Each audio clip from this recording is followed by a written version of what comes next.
Roofing license exam secrets to passing on the first try.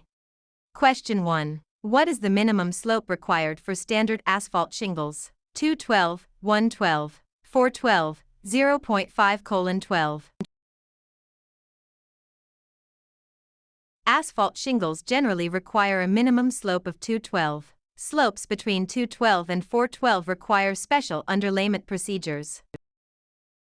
Question 2. The slope of a roof is typically expressed as a ratio of rise to run, length to width, area to volume, pitch to span. Roof slope is measured as the vertical rise, in inches, for every 12 inches of horizontal run. Question 3. Which material is highly recommended for valley flashing? Metal, example galvanized steel or copper. Plastic, wood, rubber.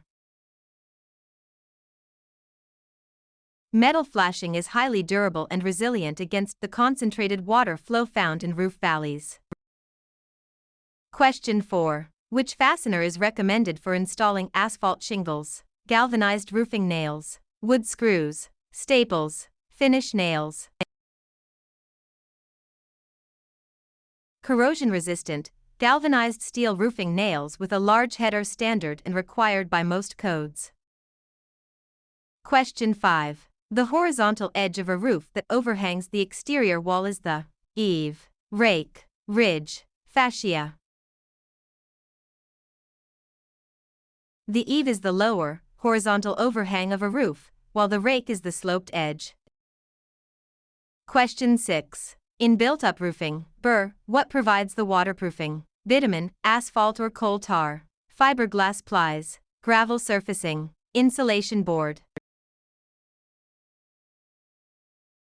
Bitumen is the adhesive and waterproofing agent, while the felt/plies provide strength and stability. Question 7. Which type of roof is characterized by two different slopes on each of its two sides? Gambrel roof, gable roof, flat roof, shed roof.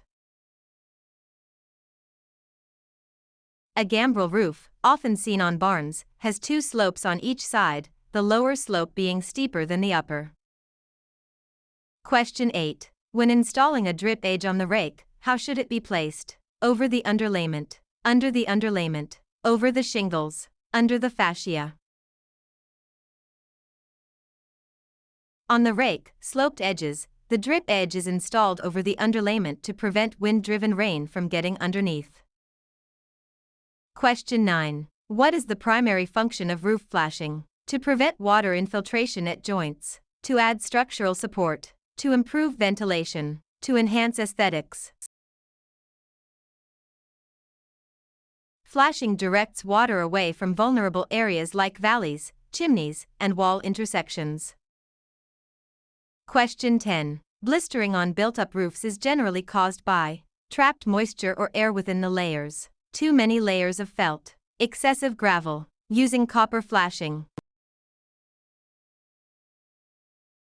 Blisters form when moisture or air trapped between the plies expands under the heat of the sun. Question 11. The structural member installed at the intersection of two roof planes forming a valley is the valley rafter, ridge board, jack rafter, purlin. The valley rafter runs from the top plate to the ridge board, forming the internal angle of a valley.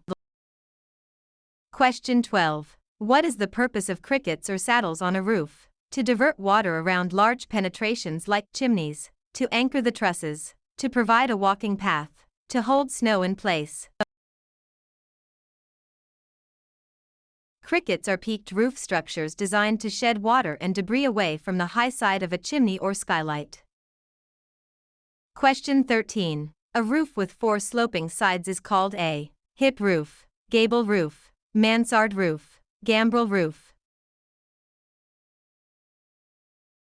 A hip roof has slopes on all four sides that meet at the ridge, lacking vertical gable ends. Question 14. What is a square in roofing terminology? 100 square feet, 10 square feet, 1 square foot, 1,000 square feet. A roofing square is an area measuring 10 feet by 10 feet, which equals exactly 100 square feet. Question 15. What prevents ice dams from forming on eaves? Proper attic ventilation and insulation, installing darker shingles, nailing shingles tighter, adding a second layer of felt. Proper insulation stops heat from escaping, and ventilation keeps the roof deck cool, preventing snow melt/freeze cycles.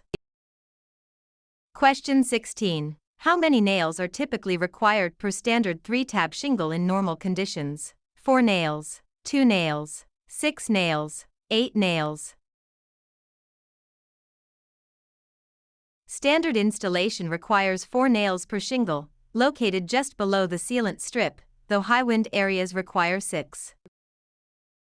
Question 17. What does an ice and water shield do? Self-seals around nail holes to block water, provides structural rigidity, reflects UV rays, improves attic ventilation. Ice and water shields are rubberized, self-adhering membranes that self-seal around fasteners to prevent leakages from ice dams. Question 18. What is a common sign of inadequate roof ventilation? Premature shingle deterioration, stronger roof trusses, lower indoor humidity, excessive wind uplift.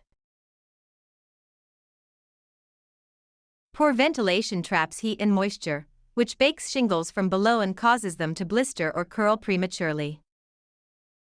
Question 19. Which underlayment material is most standard for asphalt shingles? Asphalt saturated felt, plastic sheeting, rubberized membrane, metal foil. Asphalt saturated felt, like number 15 or number 30, is traditional, though synthetics are also widely used today. Question 20. When installing a drip edge, how should it be placed at the eaves? Under the underlayment, over the underlayment, over the shingles, under the fascia. At the eaves, the drip edge goes under the underlayment to shed water efficiently into the gutter.